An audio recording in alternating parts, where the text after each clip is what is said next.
The Biden administration announced a $10 million reward for information about foreign governments and their role in cyber attacks on the U.S. As Michael George reports, it's one of many steps now being taken to combat the rise in ransomware attacks.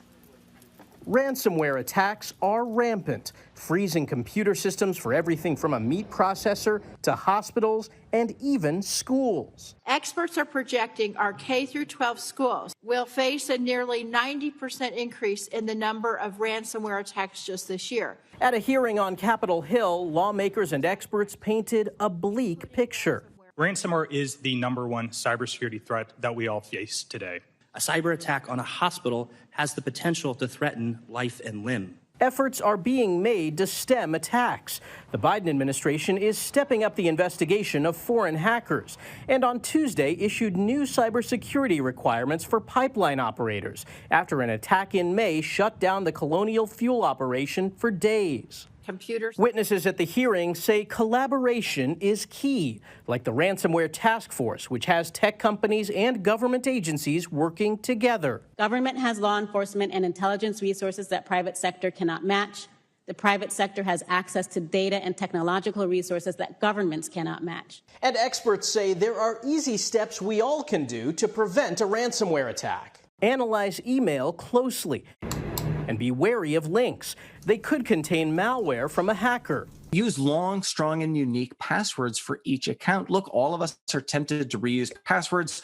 Don't. CBS News tech reporter Dan Patterson says that should include two-factor authentication, which is like a second password sent through text message or an application. Microsoft says the extra layer of security could stop 99% of automated attacks, helping protect personal data and corporate networks.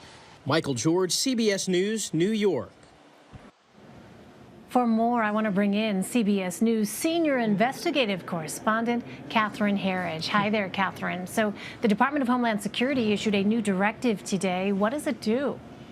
Well, Elaine is very focused on critical infrastructure and specifically pipelines, and what it's asking them to do is to add additional layers of security. So think of things like two-factor authentication, that code you get on your cell phone when you're going into a corporate computer network.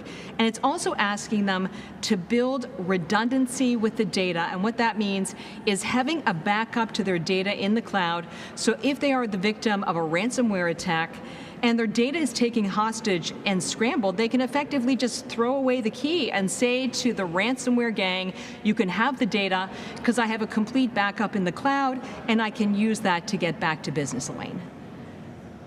Interesting. Well, a senior Microsoft official testified on Capitol Hill today that the vast majority of ransomware attacks go unreported. What does the data show on that?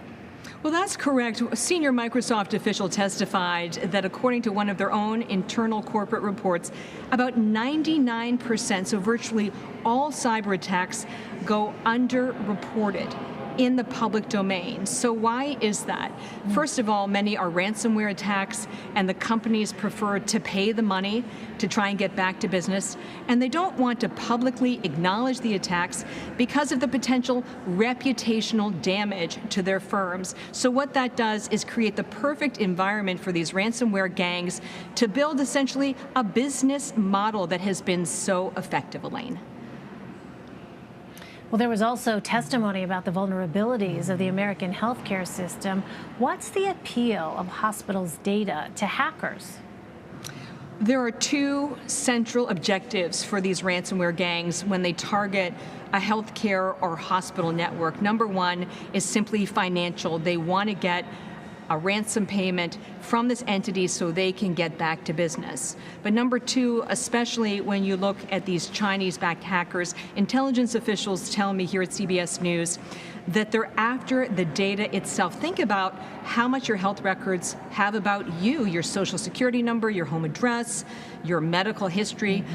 Chinese hackers like to combine that data with other pools of data. Remember a few years back, Chinese-backed hackers got into something called the SF-86s. Those were security clearance applications for government officials, former military officials, and that's really a roadmap to your life. So think about the power of combining healthcare data with a security clearance application, even the credit report data that was stolen, and you can really build a complete picture or composite of an individual, and that opens the door to blackmail as well as identity theft, Elaine. That's really sobering to think about it in those terms. Well, China has now responded to formal accusations of hiring hackers to launch ransomware attacks against Microsoft. What are they saying, and where does that leave the U.S. and its allies? Well, not to anyone's surprise, the Chinese Communist Party is denying any role in these attacks and actually pointing the finger of blame at the United States, in their words, being really the primary culprit when it comes to these attacks. Publicly calling out the Chinese Communist Party has done a couple of things for the U.S. government.